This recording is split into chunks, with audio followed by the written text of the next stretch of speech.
Okay, I've been threatening to do this for a while. I've put more than 300 nights into my duplex now, so 300 trail nights. So I reckon that's a fair run out of a duplex. Let's put it up and have a look at the wear and tear and see how it's gone with 300 nights of fairly extreme use in Australia. All right, I'm just going to put it up quickly, show you how I put it up, and then I'll grab the camera off my camera assistant Samantha and I'll show you the wear and tear. The tent weighs about 640 with my stakes and my little stake bag. I'm not ultra light, I'm using MSR groundhogs and mini groundhogs stakes, so you can go lighter if you want, but they do me.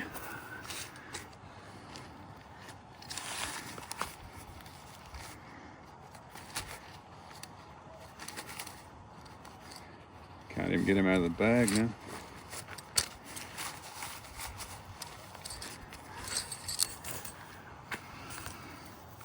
So I got the mini groundhogs and I've got the normal size. Well, they're Sea to Summit copy version, but same thing. I find these grip pretty well. All right. So what I do with mine, the way I put it up, is I peg the four corners. Use the mini groundhogs in the corner.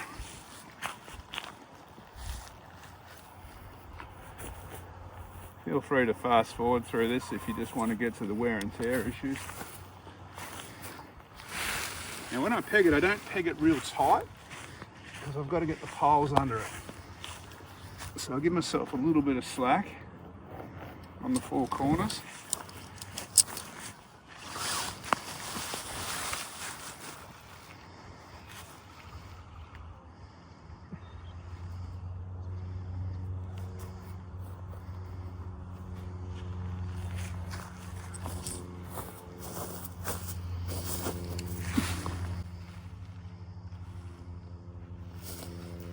Once I've got the four corners in like that, roughly, I grab my trekking poles,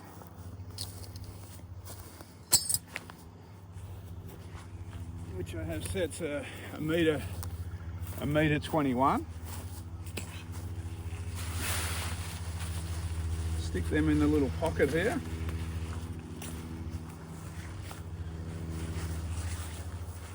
And then put the side ones up. Now this is where I use the bigger stakes for the vegetables.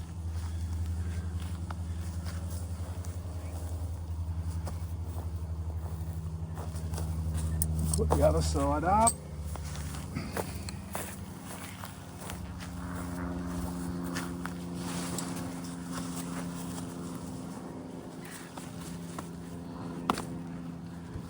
It's a little bit skew but it'll do. We'll fix it up in a minute.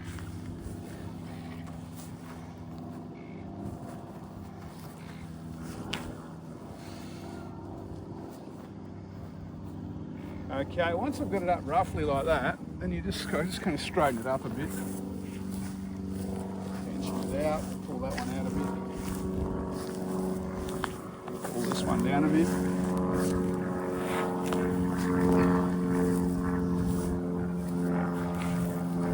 This one down a bit.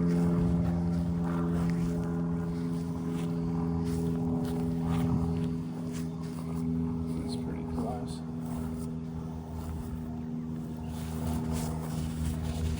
Up there, just get them out of the way so I can get the tent sorted. That one's still from last time. I'll put the vegetable down on the back so we can have a look at it.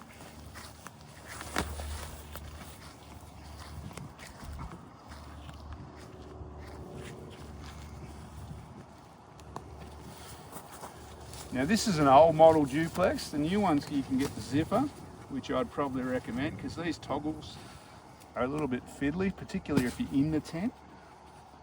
I'm trying to do it from the inside. You can also get an extra large version of this one now, which is something I didn't have when I bought it. All right, now the only other thing I've got to do is put the ends up.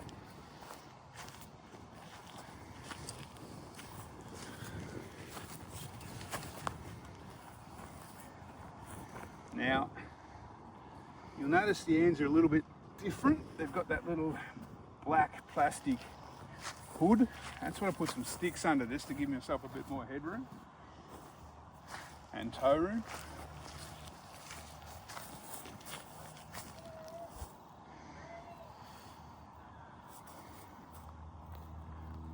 So I've grabbed a couple of sticks before. When you're out in the bush, just find some sticks. They're not hard to come by normally. And you can kind of slot them into the little cap there, and it pulls it out and gives it a little bit more headroom inside. I'm 6'2", and this is pretty tight for me. Next time I buy one, I'm going to buy the extra long one. All right, that's the duplex set up. All right, I might grab the camera off Sam now and go through a few little issues, a few wear and tear things with it. All right. Okay, so I've got it up. So if you haven't got these are like a few bucks from Zpacks, but you can just, if you want to, you can just hook the V of the stick under your guide lines. I cut the guidelines to put that in. If you want to save a few bucks there, it doesn't matter. Now, like I said, I'm 6'2", and when I bought this, I couldn't get the extra long version. There wasn't such a thing, and I couldn't get the zips on the vestibles. There wasn't such a thing. I think, obviously, I'm going to buy another one when this one's worn out, which isn't that far off now, and I'm going to go for the extra long and the vestibule and the zips on the vestibles, just to make it a little bit more storm-proof and a little bit easier for my length, so I'm not touching the ends on dewy nights or pushing the bathtub out. All right, let's climb in and show you what I'm looking at in here. So this is my thermarest. It's the bigger one you can get. It's a Neo-Air. And you see at that end, I'm kind of right on the edge of the bathtub.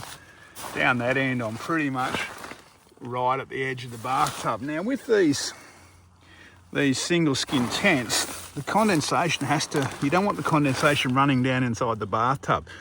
So if that gets pushed out beyond the tent there, the condensation will run down into the bathtub. At the moment, it's designed to go through that mesh and drop down the outside. Because it's so tight for length, I've got to watch it on wet nights or stormy nights. Same with rain. If you push that bathtub out beyond the top of the tent on a wet night, then you'll fill your bathtub up with water. So that's a little issue. The other issue with this tent is, so that's the bathtub floor. They're pretty breezy, these tents. So the air can that's the vestibule. The air can kind of get through underneath the vestibule and into the tent. The bathtub is fairly high. Like it's probably a good 8 inches, probably 20 centimeters high if you get your trekking poles at the right height. But you still can get a bit of a breeze coming through. All right, I want to show you something else. I'm going to turn the camera off. These vestibules, if you have to open them from the inside, like I said, they're pretty tricky. You've got to get down on your hands and on your kind of elbows, well, I do anyway, and reach out of the tent and kind of unflick that, and then this is a little toggle on the outside, so you've got to kind of muck around with that and push it through. And it's all right now. It's not raining. I mean, I can't do it one-handed, but easy. But fine doing this in a park where it's not raining. If it's stormy and windy in the middle of the night and pouring with rain, a little bit harder. I've got to kind of get one elbow on the ground and then use kind of hooking on like that. So that's one thing to consider. If you're a bit younger and suppler than me, it's probably not quite so hard. Okay, as far as the mesh doors go, and the mesh on the sides, that's all still good. Haven't had any trouble with the zips or the mesh. The Dyneema itself, I've had to patch in a couple of spots, so you can just buy Dyneema tape and patch them up. It doesn't leak, but I could see daylight through in a couple of spots. I don't know if it'll come up on the camera. But yeah, so I definitely have patched the top. in a couple of spots just to be safe. Mind you, it still doesn't leak, but I still think it's got a lot of life in it yet. But yeah, if I'm laying there, I can see kind of light shining through. It's telling me maybe water will come through. So the bathtub floor, I've also patched in a couple of spots. There's one there, I don't know if it's coming up. That khaki one's coming up. The floor's got a couple of little holes, wear marks in it. If I can find them, I'll show you. But that's possible. Oh, there's one there, but is it coming up on the camera? I don't know. That's possibly my fault as much as anything, because I don't use a ground sheet. And this is, like I said, more than 300 nights use on, sometimes on bare rock. So it's copped a hiding. But yeah, if you really want to look after it, you'd make sure you use a ground sheet all the time, I guess. I think 300 nights plus for a tent is pretty good, to be honest with you. So look, overall, I'm very happy with this tent. Its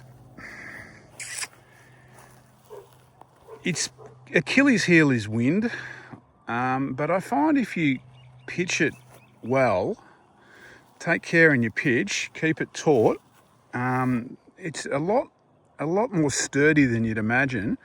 It is breezy though, so wind will come, and you can't do much about that. You just got to do what you can as far as camp selection. So wind will get in under the vegetables and kind of push through the tent. It won't get you wet, but it'll cool you down on a cold night if it's already a bit chilly. So yeah, look, I'm going to buy another one, like I said, possibly before I go to New Zealand later in the year. But it's up to, I mean, you've got the condensation issue with these single skin tents too. I find the condensation is a little worse on my duplex than it is in my HMG tent. I think because the HMG tent's got a vent at the top, whereas this one really hasn't got a vent at the top. It's going to vent through here a bit, but it's all down low, so the warm air rises and condenses. That said, I really don't have too much trouble with it. It's more, it's just maybe wipe it down with the chucks in the morning. Or if I wake up on a really dewy night, I might give it a wipe down, the inside walls a wipe down before I go back to sleep, if I get up to go to the toilet or something. But yeah, look, it's manageable in most conditions. There is slightly more condensation than obviously a double skin, but even some single skin tents, I think it's manageable. All right, sorry about this. It's pretty amateurish, this video, but I thought there's a lot of stuff out there about people going off on a hike and showing you their new gear, but I thought it'd be interesting for some people to see what it's like after 300 or more nights of hard use. So I hope this helps someone out there. All right, I will catch you on the next video. Hopefully it's a walking video, not a gear video, eh? All right, take it easy. See ya.